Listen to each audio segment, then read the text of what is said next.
G'day, I hope that you're having a fantastic day. Now, I'd like to take this opportunity to thank Dr. Joanna Howe for speaking with me so openly and honestly about some very difficult subjects, and some that we may have disagreements on as well. But some of these are occurrences of which I didn't actually think happened in a country like Australia, that I thought laws would be in place for this. Now, some of this is very confronting and honestly unbelievable, but all of Dr. Joanna's sources and peer-reviewed studies are on her website, which is linked below. Now, firstly, who is Dr. Joanna Howe? Well, from her website, Dr. Joanna Howe is a professor of law and a mother of 5. After finishing a Bachelor of Economics and Law with first-class honours at the University of Sydney, Joanna undertook a Doctorate of Philosophy in Law at the University of Oxford as a Rhodes Scholar. After the birth of her first child in Oxford and pregnant with her second, Joanna was appointed as a lecturer at the University of Adelaide, where she has since built her academic career. One of Australia's foremost legal scholars in the field of labour migration, Joanna was invited by the Prime Minister to attend the inaugural Jobs and Skills Summit in 2022 alongside 100 other eminent Australians. She was subsequently appointed by the federal government as part of an expert panel to review the Australian migration program, and she serves on advisory bodies for the Federal Minister for Immigration and the International Labour Organisation. She's the author and co-editor of 3 books and over 50 journal articles. Joanna is a recipient of the South Australia's In Daily 40 Under 40 Award and the University of Adelaide's Women's Research Excellence Award. It was when the South Australian Parliament passed new laws to introduce abortion up to birth that Joanna felt compelled to devote her life to ending abortion based on the conviction that abortion harms women and is the most horrific human rights abuse in Australia today. Now, no matter where you fall on the spectrum of pro-life or pro-choice, I believe that you will get a lot of this and learn a lot that I didn't know, especially about the failed abortions and children being born alive and then left. But I'll leave it up to Joanna to explain, as she is the expert. Thank you, Dr. Joanna Howe. Enjoy. Dr. Joanna Howe, thank you so much for joining me, and your story I found incredibly interesting of what you're sharing. Oh, thanks. It's so good to be here. I obviously looked into you when you reached out, and I feel like your story is very compelling. But, I appreciate you taking the time to talk to me about this issue because it is so controversial. Yeah, it is. And when I first heard about it, I didn't believe it. I was told off my family about what you're doing and the work and what you're sharing. And I was a bit like, this can't be right. It's Australia. Australia is one of almost like the softest countries in the world, like a nanny state of the world. And I couldn't fathom it. And yet we do have the most radical abortion laws in the world. So there's 7 countries with laws as extreme as ours. So we're in that short list with China and North Korea in terms of allowing abortion right up until birth and on demand. And you're not alone in not knowing about this. In 2021, when SA was debating abortion up to birth, a friend of mine came around, and I wasn't that involved in the issue at all. I'd just come off maternity leave. My research as an academic is in vulnerable work, and so it's not in this space.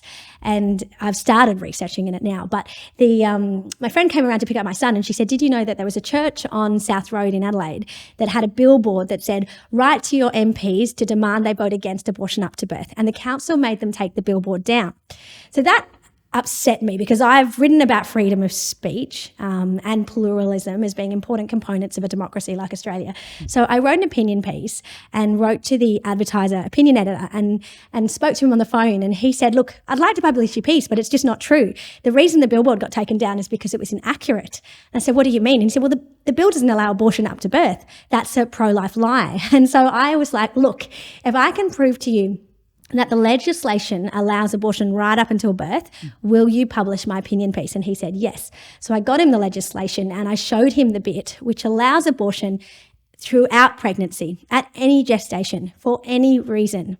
There is nothing in the law in South Australia at the time, but also across Australia, wall to wall. There's no provision that takes into account that after 20 weeks, you've got a child that's gestationally viable, that at 28 weeks, there's like a 90% chance that child will live. And yet in Australia, all our laws allow abortion right up until birth and on demand. So, he published the opinion piece, and then my life kind of exploded and I started getting more and more involved in the issue. Yeah. And how has that been, getting involved in it? Because I know this is because I talk about very politically sensitive things as well, but I don't even think as so as this. Like this is very politically sensitive. Yeah, it's career suicide. So absolutely. And how has that been, I guess, your private life, your public image, like even friends you've got? Because like you and I both have friends which disagree on opinions we have, but on something this strong. How's that been? Well, I like to think that in Australia we can respect the diversity of opinion that exists and that we should be able to be friends with people that disagree with us. I think increasingly there's this polarisation and there's this sort of ideological drive that if you don't agree with me on something or you don't agree with kind of the dominant establishment view, then you're kind of ostracised. So obviously I went into this with my eyes wide open. I sort of knew that this was going to be unpopular, particularly within the academy. So I knew that within the university sector, I was putting it all on the line to begin researching in this, to begin speaking out publicly against this, because in the other area that I research, justice for working people, I very much comply with the dominant establishment narrative there. So I'm a bit of a darling in that area, but I knew that this was like throwing a bomb and waiting for it to explode. And, soon enough, like once I posted my first social media post on July 1, I think it was last year, I knew that the attacks would start coming. And, I was at the Prime Minister's Jobs and Skills Summit in Canberra, and I got a call from my dean telling me that our Twitter account at the law school had been trolled by people calling for me to get sacked, in particular Leah Marone, who was the president of the Australian Women's Lawyers Association, so not a small figure, someone with power. And she had written on my employer's account. So she hadn't bothered trolling me on my personal account. She was going after my job, and she trolled me there and said it was a complete embarrassment for the university to employ me. And so I decided to call her out. So I did a reel to social media and I just said, this is a woman that's the president of the Australian Women's Lawyers Association. The law is about protecting the vulnerable, but it's also about fundamental freedoms such as the right to free speech. And I said, we don't all have to agree with Leah to be employed. And how dare she call for the university to sack me? And so then she wrote a comment on that reel saying, I wasn't calling for the university to sack you. I was just calling for them to stop supporting you. So then I stepped it out. I replied and I said, Leah, you were calling for them you said I was a complete embarrassment. You wanted them to stop supporting me. Yeah. So what did you want? Did you want them to not talk to me in the office? Did you want them to stop giving me a physical office? Maybe I would have to work from home. Like, what were you actually meaning? It was clear that she was going after my job. And, interestingly, the president of the SA Women's Lawyers Association, Marissa Mackey, she thought people would think that I was talking about her. So she said if I didn't take the reel down by 5 p.m, she was going to sue me. And of course, I didn't take the reel down. I did another video calling her out for not, standing with me on this. And I called her out the intimidation. But, it's kept coming. The Advertiser went after me with a big story, anti-abortion lecturer under fire. But if you read the article, you realise there's one anonymous former student that's quoted.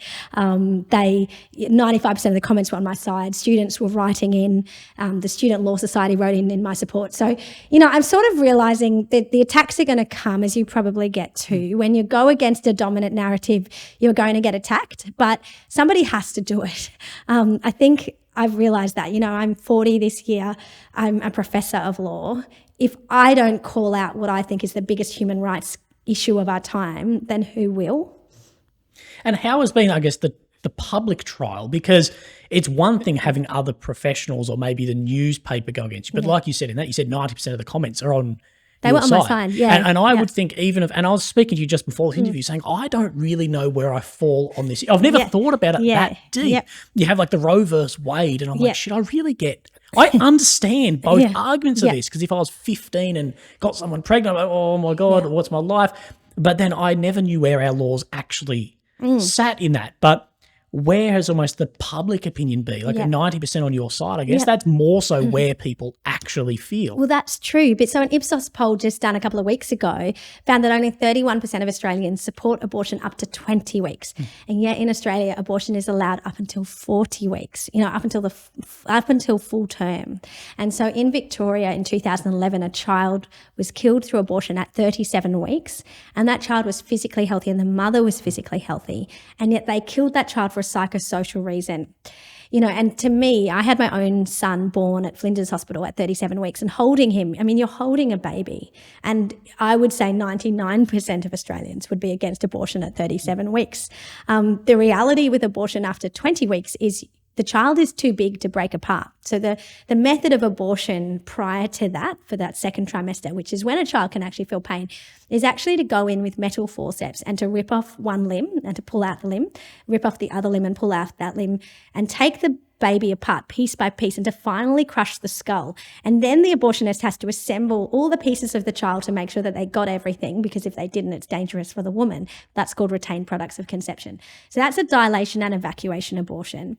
It's disgusting because it's done without pain relief. Like, in no parliament in Australia have they voted to give pain relief to a child going through that operation. And yet at 18 weeks, from 18 weeks gestation in utero, if you have to do fetal surgery, pain relief is mandatory. You know, and with animals, our animal research ethics guidelines say you have to give pain relief to animals when they're halfway through their gestational period. And yet for children in utero, we just allow this atrocity to happen. And it really breaks my heart to think of that, because I have had children. And so to think of a child who is in the safest place and feeling so comfortable and safe, and then to suddenly be awoken by metal forceps ripping apart a limb, it's really disgusting. But with late-term abortion after 20 weeks, a child is too big to break apart and take her out that way. So they actually kill the child first through inducing a cardiac arrest. So that child has a heart attack, which again is an experience of pain. And then they have to induce labour in the mother. So she delivers vaginally a dead baby. And so in my mind, like when I started researching this, I was like, well, why can't they just deliver that child alive? Because that child is capable of being born alive. So, you know, I think if Australians knew about this, and so that's why I've decided to speak up, because my job is to educate people, because once they're educated, they will be activated, because you can't not hear this stuff and not care. I was pro-choice in my early 20s. I was a feminist at Sydney University, but I just had never looked into abortion, you know. And so I am receiving overwhelming public support in what I'm doing. There's the trolls, but I think they're just, you know, mouthpieces for the abortion lobby, which has a lot of money. But in reality, in the public, I largely receive positive encouragement and support for what I'm doing. Yeah, and I guess as anyone should, even if you disagree with it, people standing up and saying, I believe this is wrong, and actually showing evidence and showing, hey, this is the realism of it. It's not this, you know, this tiny little jelly bean. Yes. This is a human. Like, this. At thing. what point do we give rights to this child? And I think the most shocking thing of what I'd seen of that you'd exposed, and I honestly believe you, like, I would have never heard about this unless you bit the bullet and sort of took it on the chin and went public with this, is these babies being born alive after a failed abortion. Yeah. Can you talk on that? And I saw an interview you did with Sky about a baby Jessica Jane being born at 23 weeks. Can you talk over how that process actually goes and how common that is? Yeah. So I was pro-choice in my 20s, and it was through a friend asking me questions and me investigating it, and I realised that every abortion kills a human being. So if I was for abortion, I had to be okay with some circumstances, it's acceptable to kill an innocent human being. So I changed my view on that. But it was not until 2019 that I realised that children were born alive after an abortion. I just didn't know that was the thing. I thought that was like a pro-life conspiracy theory. I think most people don't know that's a thing. They don't. Until I was watching in the last couple of days. And when I was told about it from the people telling me about you, I was like, no, that's bullshit. And that's a conspiracy. That's no way. Dedicated misinformation by certain people, powerful people, to stop this. So the WA Health Minister, Amber Jade Sanderson, she has said explicitly there is no such thing as a failed abortion. A baby is not born alive after an abortion. And the Liberal leader in WA, she has said we shouldn't be reporting these live births and deaths to the coroner. So there's an active kind of cover-up. And so I uncovered the Jessica Jane story. I was on a plane to Canberra at the time, and, you know, just before they say you've got to turn your phones off, I was at that moment, and I was at the time, I'd been appointed by the federal government to review the migration program. So I was going to Canberra every week. But as I was looking, I just had seen a news clip, like Andrew Bolt had written something about a child being born alive called Jessica. And so I started doing research, and I found the coroner's report from Greg Kavanagh, and I downloaded it just before the plane took off, so I was able to read it, and I was just blown away, like mind blown, because I knew the statistics. So I knew that between 2010 and 2020, 724 children had been born alive and left to die without a legal right to care in Victoria and Queensland. I could see that from the health reports. So 720, so you're talking one a week? One a week, yeah. It's one child a week in just 2 states that collect data. But they don't give you any further data on how old was the child, how long did they live for, were they physically healthy.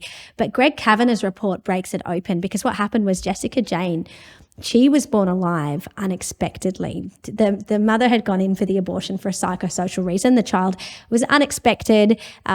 She was worried about her career. Just before we move on, what constitutes a psychosocial reason? It's really because that broad. seems very open. I feel like I feel a bit stressed or depressed about what my life, and I feel like a lot of people would have that. Like I've got someone who just found out they were pregnant, and weren't, and he was like, "Oh my god, like I'm a bit stressed."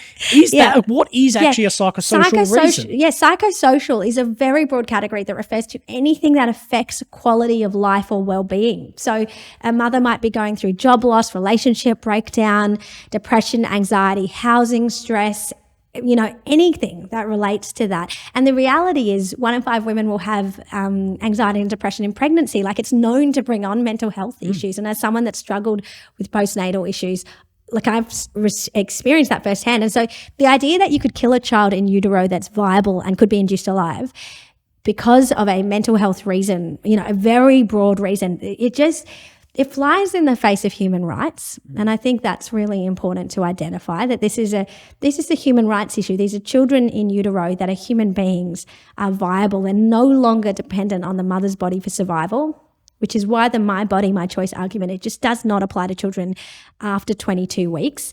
And so with babies born alive, with Jessica, her mother said that she was 19 weeks. And so the doctor induced labour, assuming that the process of labour would be so traumatic for the child that the child would be born dead or live for a matter of moments.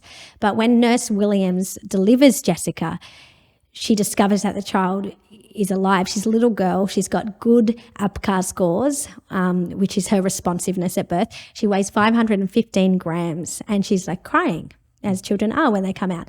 And so she calls the abortionist who's not there and says, "What do I do?" And the doctor says, it doesn't give her any instructions. In fact, he says so, and he hangs up the phone. Which is sickening. I've heard this bit. A doctor, I don't care what sort of doctor you are, you saying so about that is just horrifying. He should lose his license from there, if you ask me. Yeah, and nothing happened to him. And I read, and the coroner is scathing of the doctor in the report, but nothing happens to him. And you read the transcript of their conversation, and so then Jessica is left on a metal kidney dish, wrapped in a little blanket on a metal kidney dish for 80 minutes in an empty room. And, you think about the fact that when a child is born, they want to be held. They want that skin-to-skin contact.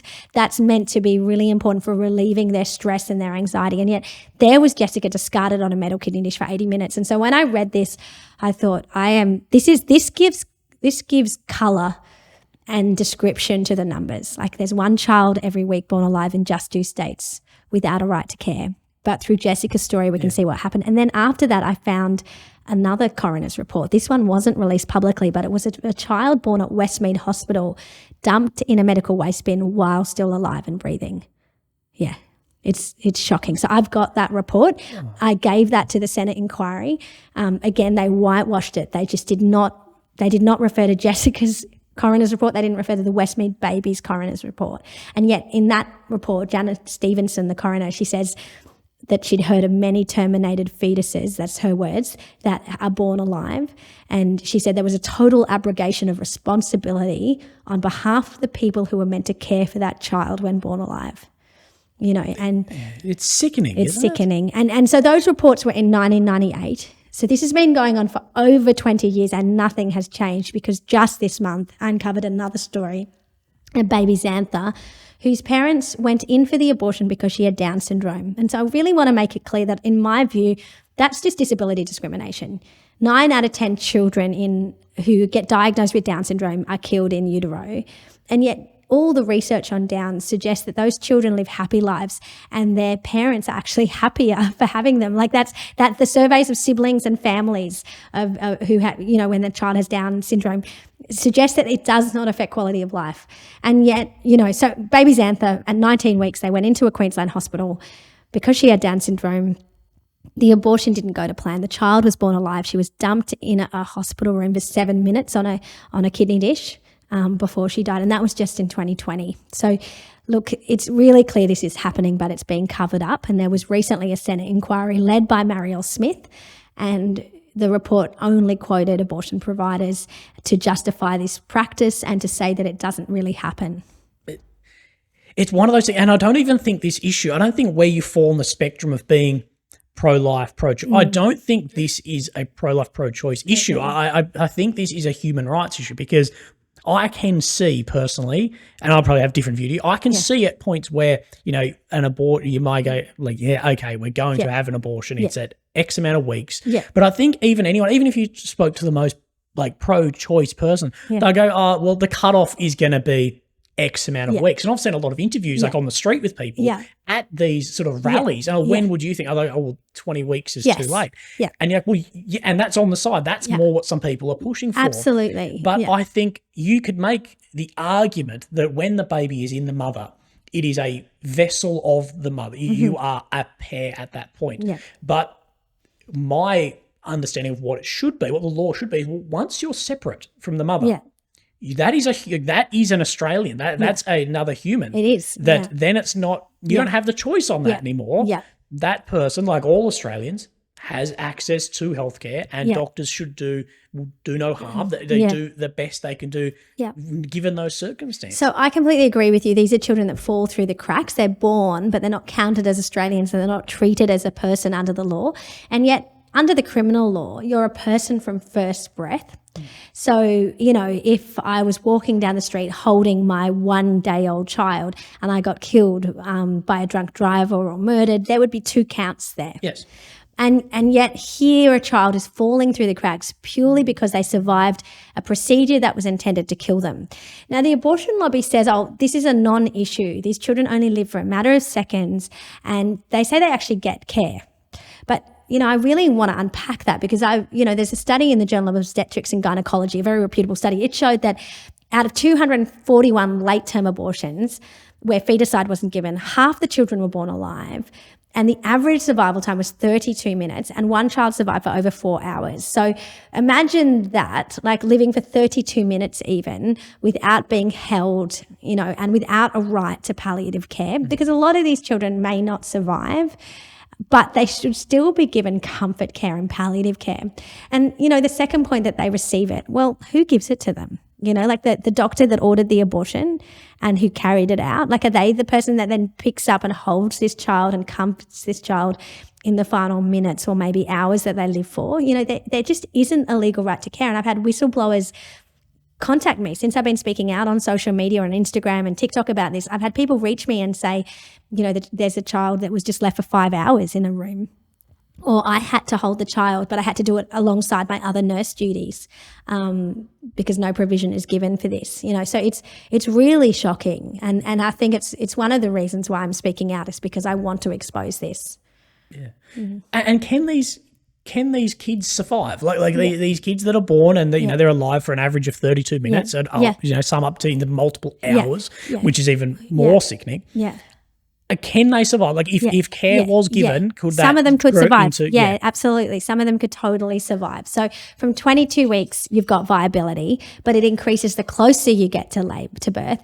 And so, you know, we've got abortion survivors worldwide. We've got Melissa Oden from the US, who was dumped again in a medical waste bin, found and lives today. And she's an outspoken advocate for, you know, abortion, like for the rights of these children, you know, to care. So it absolutely can happen. You know, the SMH had a story about a child, a little girl in New South Wales. She was 28 weeks gestation, and her parents aborted her because she just had one deformed hand.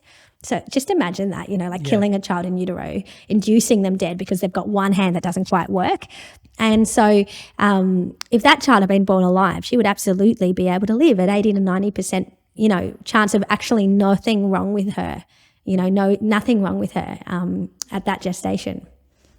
It just seems like in Australia that this is such a weird thing for everything else we've got. Like, you know, I travel a lot, and it seems like we are like the most nanny state. Like I said at the beginning, that our speeding laws are really tight and all these other laws are really tight. But this just seems insane. And do you want to know why it's happened though? Yeah. Yeah. So I started looking into this. Why are our laws and our politicians so extreme on this issue, but the Australian people aren't? And I realised the disconnect was because Emily's List was created in 1996. And Emily's List it was solely created to get pro-abortion laws through, okay? And so there was a bunch of women in the Labor Party that said, we want to make abortion up to birth and we're going to only fund and support women in the Labor Party who are pro-abortion. So they started pre-selecting aggressively pro-abortion women, not just people that are pro-choice, like maybe you might be, but people that are aggressively pro-abortion. They actually think it's a good.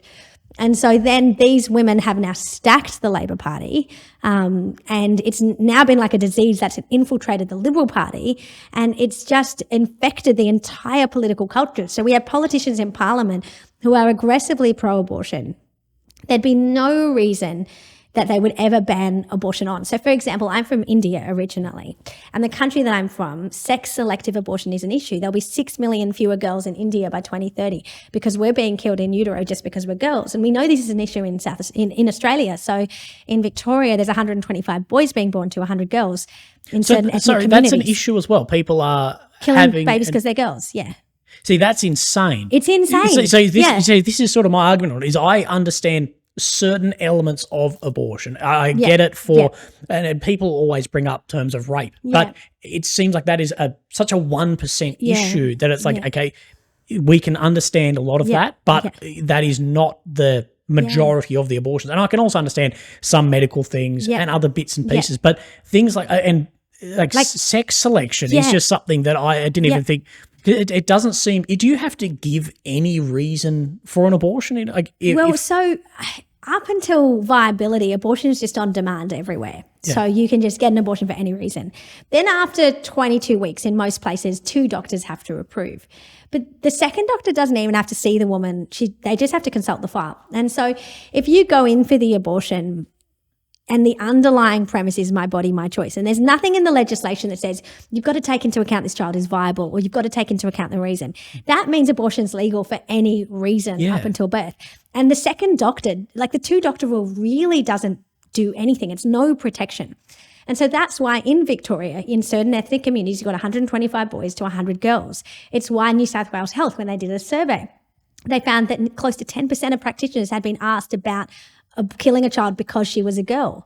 You know, Dr. Mark Hobart in Victoria, he actually said, I don't want to perform an abortion because you want to kill this child on the grounds of sex. And he got censored by the medical board because he didn't, he was for equality. And so I feel like it's this kind of stuff that you've got to get out there. So in South Australia, I have successfully lobbied for a ban on sex-selective abortion that I've just been in WA trying to lobby for that there.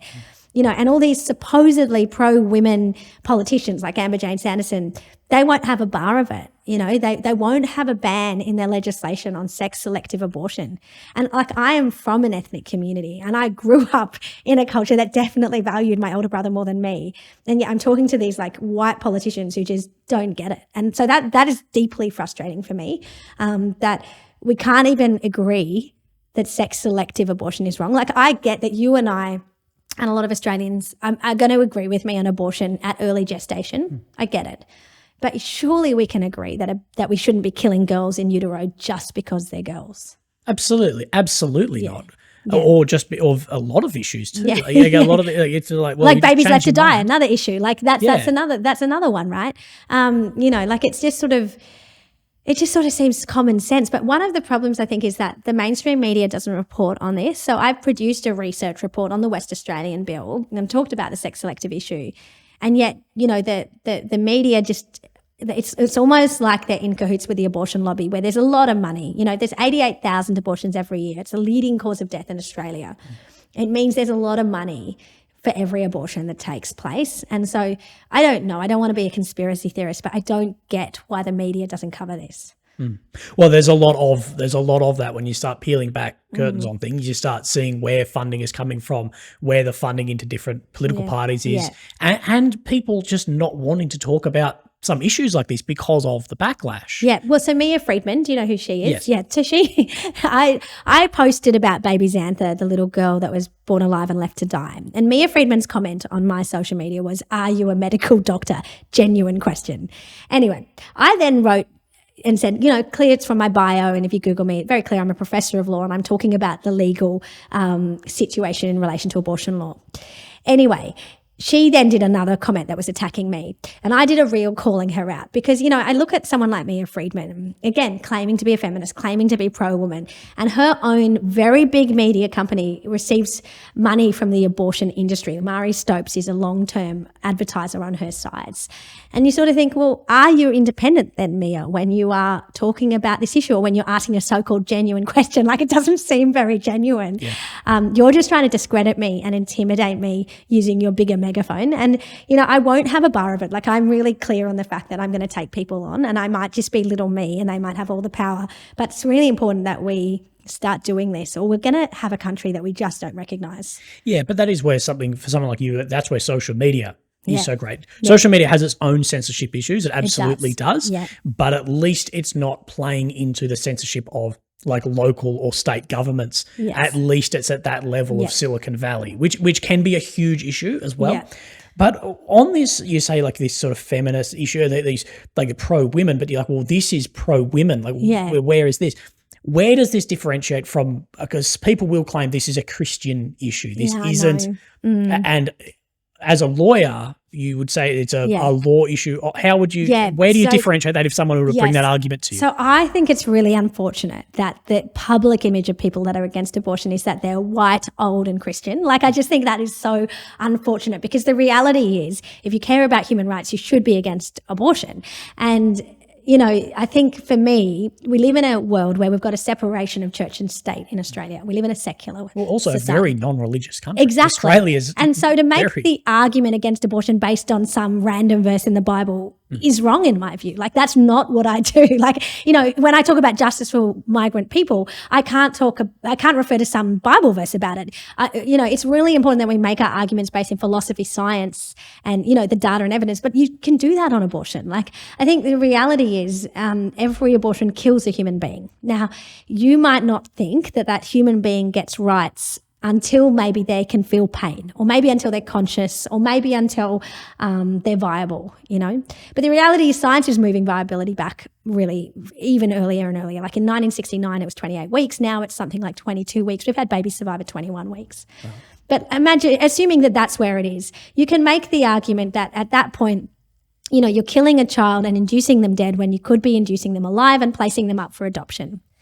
And so you don't need religion to tell you that's the right thing to do. Like, you don't need religion to tell you that killing girls just because they're girls is wrong. You don't need religion to tell you that killing babies because they're disabled is wrong. You don't need religion to tell you that leaving children to die once born alive without a legal right to care is disgusting. Like, that's just a humanity thing. Like, if you're a human being, you should care about the human rights of children in those contexts. So, I think that's really important. I have had people try to label me as like anti-women, but again, I reject that. If you look at the history as I have, so the first wave of feminists, they were all staunchly against abortion because they knew that free, easy access to abortion only helped men. Because, it's the woman that is being coerced into it by her socioeconomic circumstances. So people like Mary Lee and Elizabeth Nichols, who got us the right to vote in Australia, they were all pro-life. Same with Enid Lyons. In America, same thing. The suffragettes were all pro-life. It was the second wave of feminists. So originally they weren't for abortion, but they kind of got co-opted by the abortion lobby. Something happened where they got co-opted, and there's a lot of research on this. And it shows how they then made the abortion cause synonymous with women's rights. But what they did is they let men off the hook and they let workplaces off the hook. So instead of corporations having to provide, family-friendly workplaces so that if a woman got pregnant, she was genuinely enabled and empowered to be a mother, they said, well, women don't need to be pregnant, they can just get abortion. And so there's a lot of critiques about how second wave feminism really hurt women. There's also research to show that the majority of abortions are for a socioeconomic reason. So research by the Guttmacher Institute, and also in South Australia, for example, 96% of our abortions are for a socioeconomic mental health type reason. And so for me, I look at that and I think, why aren't we addressing the root cause? Like if women are homeless, let's give them a home and then see if they abort their child. If women are in insecure work, let's address that. And it's almost like women are being shoehorned and funneled into abortion. And so I really think that that's something I'm fighting for as well. Like I'm advocating for better adoption processes, better maternity leave, flexible work, secure housing. Like all of these things are part of a package that support women. And I don't think abortion does that. Especially when, if you look at this from a pure economic Australia standpoint, we are not meeting replacement rate of people either. If you look at it just pure numbers, the best thing for Australia is we need more bloody people. And we're not meeting those rates. And a lot of countries around the world aren't. Do you remember when Peter Costello said, back in the day, people need to have a baby for mum, a baby for dad, and a baby for the country. Yeah. And because we're not meeting our requirements in order to replace our population, which is why we rely so heavily on immigration. Yeah. So, this is definitely something that we should look at. A lot of people say to me though, aren't you just damning unwanted children into like a horrible life of foster care? But there's something that's really important to clarify is that if a child is unwanted by her parents, and so there's no hope of family reunification, they don't get placed in the foster care system. They get placed in the adoption system. And in the adoption system, there's huge waiting lists and people go overseas to adopt. Yeah. So if you, instead of aborting a child here in Australia, want to have that child be born, and they won't be damned to this horrible life in the foster system. And we really need to fix the foster care system. They'll go into adoption. They'll get a loving family. They'll be with that family for the rest of their life, And so that's, I think, a really important thing to recognise. Yeah, well, I know people who have adopted children, out of Ukraine, places like this as well, where there's a lot of that because of the availability in Australia. But I actually come from a family. My father, who won't mind me talking about this, he was adopted. So my grandparents on that side are, I guess, not biological, but as someone now a generation, it never even crosses my mind. We've never had really anything to do with the other side of the family. We know the biological grandmother, but I wouldn't call her Nan or Gran. I wouldn't. Yeah. So I've seen how successful that can be. My father and his two other siblings. So that I can absolutely see the success of adoption. And we don't talk about that. And the reality is there are no babies available for adoption in Australia. Right. Like it's a minuscule amount because we're now killing them all through abortion. And I think that is something that we really need to focus on. Like, I think if we had a transparent debate about this, most Australians would not want abortion probably after the first trimester, in which case we could induce those children once they're viable and place them for adoption. And to me, that seems like a sensible compromise. Obviously, I'm against abortion full stop. Someone like you is more nuanced. I think most Australians are more nuanced.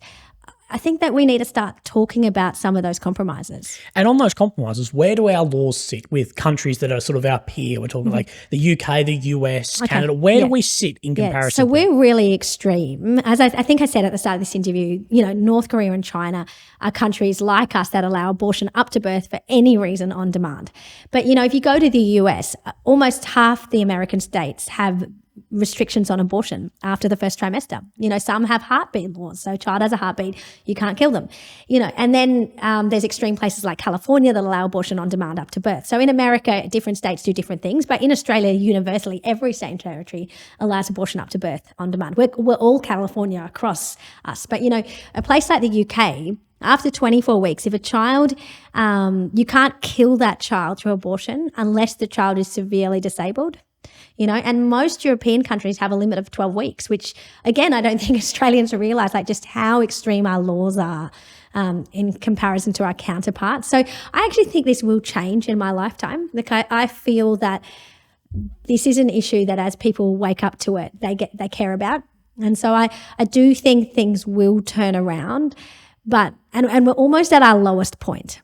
It's almost like, before I started speaking out last July, I'd read a book by Dr. Debbie Garrett. She wrote a PhD on this. It's called Alarmist Gatekeeping. And she develops a theory to look at the fact that if you go against the establishment on the issue of abortion and you dare question it, you are being intimidated, shut down, bullied. And she even quotes the CEO of even quotes the CEO of White Ribbon, who dared to, White Ribbon is about protecting women against violence. And so a lot of women who get abortions have been coerced into it through violence. There's a study that shows 1 in 2 women in Queensland who were getting abortions, it's a result of violence. So the CEO of White Ribbon wanted to consult the membership on the issue.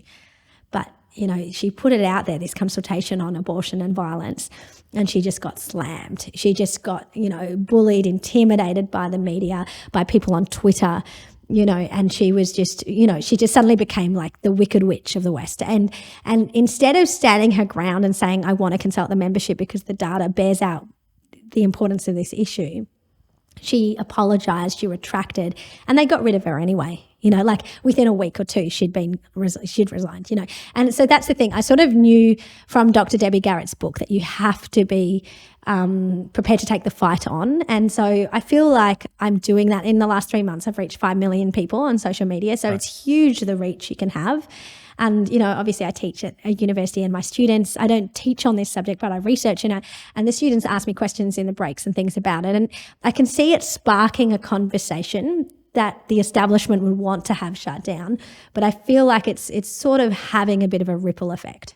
Yeah, and I think it will once it sort of breaks out of the niche of, I guess, where it is at the moment with yourself into, the mainstream can only ignore it for so long. Exactly. Until, even myself I've now come across this, and it's bringing a new audience, I guess. It's going, and we have to find where is that actual compromise, because I don't believe we'll ever completely get rid of abortion, and nor do I believe that majority of Australians, I think 99% of Australians do not agree if they actually knew what our law says. But how does this affect, the same with these live abortions I talked about for hours, how does that affect the medical staff who are there? You go into nursing or a doctor or some level of care around the hospital for a reason. You don't get into being a nurse or a doctor for the money.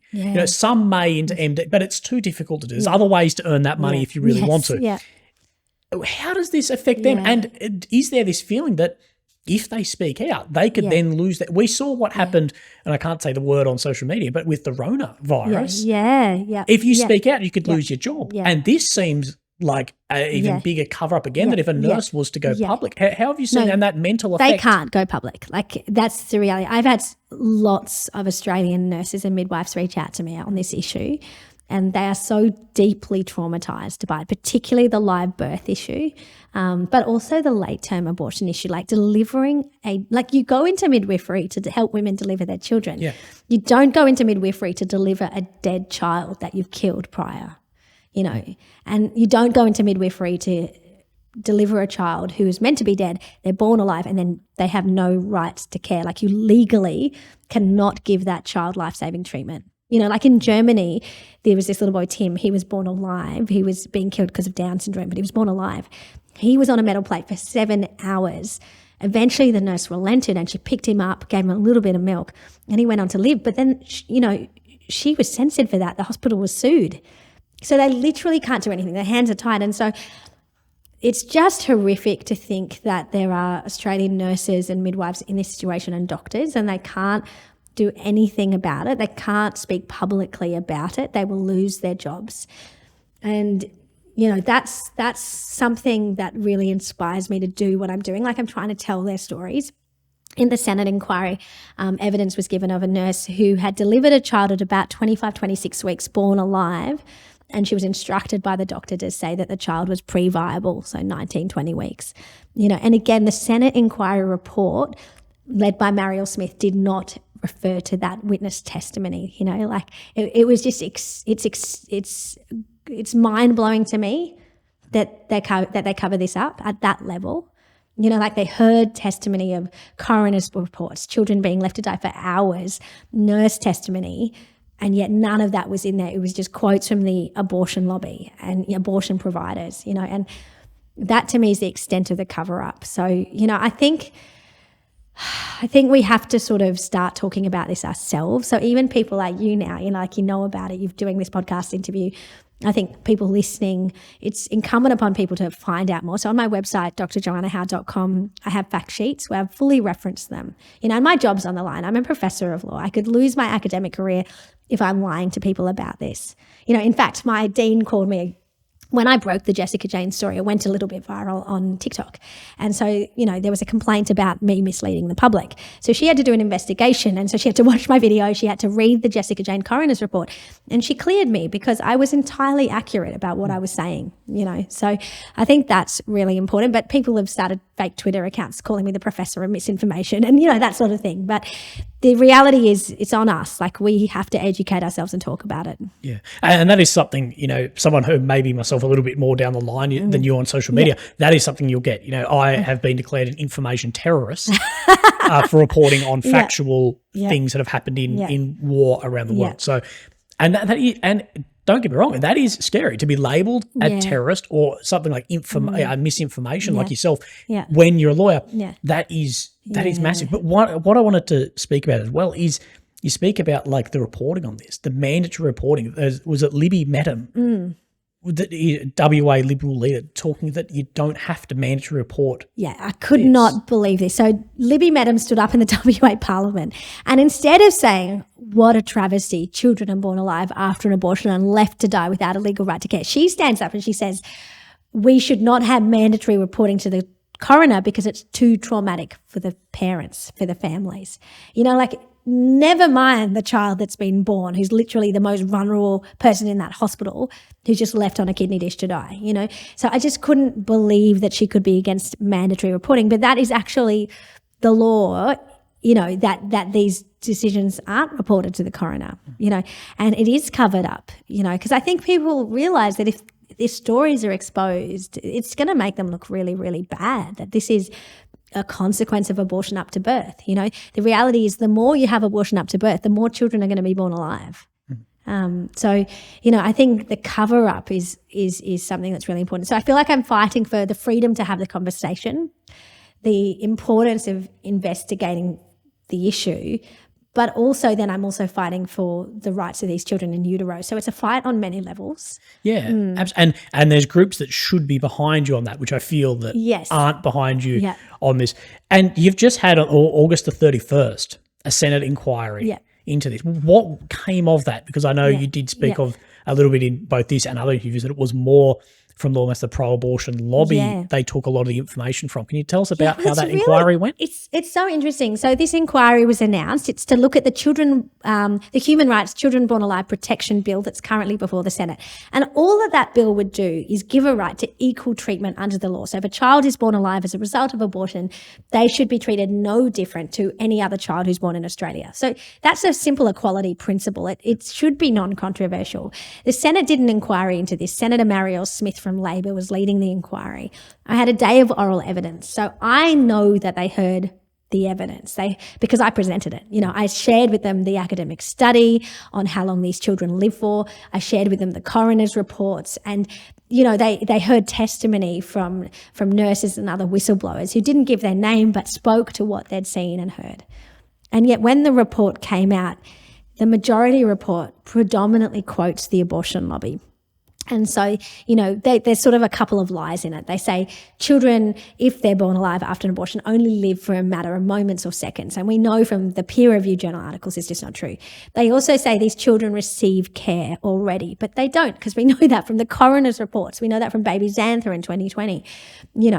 They say these children are going to die anyway. But again, that's not something we know because 44% of abortions after 20 weeks, so late term in Victoria, are for a psychosocial reason. So they're on perfectly physically healthy children with physically healthy mums who those children would survive. So there was just lie after lie that was in this report presented as facts. And, at the time, Marielle Smith was actually following me. So once I presented evidence at the Senate inquiry, she started following me on Instagram. And the minute I called her out and I said, what is this thing? What is this report? It's like a cover up, a whitewash, and I've presented at lots of Senate inquiries in my career, and usually my evidence is presented in the report as a respected academic in the country. And yet this Senate report had nothing of mine, nothing of the other academic, Johnny Sacco, who also presented, but just littered with the abortion lobby quotes. And so to me, it really felt like a cover-up. And I had high hopes that they would acknowledge the problem, but they just didn't. And what does our Constitution say about this? Look, because it just seems like it just seems that like It just seems wrong. Yeah, so our constitution isn't the same as like the US constitution, right? Where there's a right to freedom of speech or a right to life and liberty and security of the person. That's in the US constitution. We just don't have that. Our constitution is really differently written. So it really doesn't have a right to freedom of speech or a right to accurate reporting by governments. There just isn't any of that. And, I think it's really interesting that the Senate committee report dropped and it was pin drop silence from the mainstream media. Yeah. Like nobody reported. The ABC, the Australian, none of them. And yet when there have been other inquiries about abortion in this country, the Guardian and the ABC and the Australian and the Sydney Morning Herald, they've all reported on them. But it's because for the first time, perhaps, this was an issue where the abortion lobby and industry was in the wrong and they just didn't want to touch it. They didn't want to expose it. Yeah. And so to me, that's a massive indictment on people that are meant to be journalists. Yeah, and you say that in this Senate inquiry as well, you told Sky News that 6 women just didn't bother showing up. Oh, yes. So, it was, so the oral evidence, so there was a day of oral evidence and, the only senators that were there from the committee was Senator Marielle Smith, who's chairing, so she really had to show up, and Senator Anne Urquhart from Labor. But then the other women on that committee did not bother showing up. They get more money for being on a Senate committee. Yeah. Like they actually get paid more by us, the Australian people, for doing that job. And yet they didn't even bother showing up. Like it's just mind-boggling to me, the poor quality, like the poor caliber of politician that we have in this country. And it really shocked me that they could be so beholden to a very powerful abortion lobby. Like I really thought that they would be, I just thought there would be like a fairness to this. I thought they would at least, acknowledge the Jessica Jane case, the Xantha case, the Westmead baby case. I thought they would extract the data. So what we have from Queensland and Victoria Health Department reports, there's tables which have data on how many children are born alive. I thought they would at least extract that, but they didn't. They had none of that evidence in there. They relied on the unsubstantiated opinions of abortion lobbyists. It just seems like I think these people not even showing up, but Australia's not showing up for these children. Yeah, that's such a good way of putting it. That's right. Like, and I think about myself, like I was pro-choice. I never looked into it. I think most Australians don't look into this and we really do need to wake up. Like I think that's what I'm trying to do on social media. I really am trying to just wake people up to this because, I think if Amber Jade Sanderson can say publicly babies are not born alive after an abortion, and yet, again, pin drop silence, nobody calls her out, and she's still the health minister and one of the most powerful figures in the West Australian Labor Party. That's an indictment on our country that we don't hold our elected representatives to account. And, you alluded to the pandemic and there's other issues in our history where we can see that sometimes, powerful forces have really dominated the narrative and, there's been gross human rights abuses as a result. And what's next for yourself? Oh, okay. So, look, I was really thankful to get my promotion to professor. So even after the Advertiser went for me publicly and they were clearly, trying to go after my job and other people have done that, I was really happy to get that promotion. Earlier this year, I was part of this expert review into the migration program. So I feel like in that area of my research, I'm really thriving and enjoying it. And I'm doing a project that looks at undocumented migrants. So I've been traveling around to farms, speaking to people that literally have no right to stay in Australia. And they do such important work for our country. The food and veg we eat comes from them. So, I feel like I'm really passionate and excited about that piece of research that I do. But also in this space now, I'm really starting to research in the area of abortion and to talk out against it publicly. I think I sort of feel like, I'm 40, I've got at least 25 years left. My goal is really to raise awareness in that space because it's not my job to persuade you to agree with me, but I want to present the facts and data and then just start that conversation. And I think the rest will take care of itself. Yeah. And where can people see, or all your links to your website and everything will be below anyway, but where would you point people towards to find out more about this and even independently from yourself? Yes, sure. So if you go to my website, drjoannahowe.com, and under the facts tab, I've got fact sheets that you can look at. And if you look at the references, the footnotes, those are two primary and secondary sources that you can then go look at yourself. If you want to hear from me, I've got my YouTube channel, my Instagram, TikTok at Dr. Joanna Howe, on Facebook at Dr. Joanna Howe Official. beneficial. I try to produce daily content. So it's, as you would know, it's like a lot of work being a content creator, but I also love that process of like distilling a message simply for people. So I'd encourage people to follow me to find out more and to spread my platforms out. And then, you know, there's some really good books on the topic. Like I think Alarmist Gatekeeping by Dr. Debbie Garrett is a very good book about the Australian debate on abortion. But I would encourage people just even to start looking at academic journal articles via Google Scholar on the issue of abortion. Like just Google abortion and go to Google Scholar. And because they've got academic journal articles there that are freely available. It was through that it changed my mind. Like I started reading what abortion is and what the process was. And there was one article that had pictures of aborted children. And it was really those sorts of things that convicted me. Yeah. And is there anything else you think that we've forgotten that we haven't covered? No, I think it's been really comprehensive. I always have to ask because... No, I think it's been great. And I just want to thank you for the opportunity, because I think it's so rare in Australia that we speak to someone who disagrees with us on something. And you and I have some areas of common ground, but we don't agree on everything on this issue of abortion.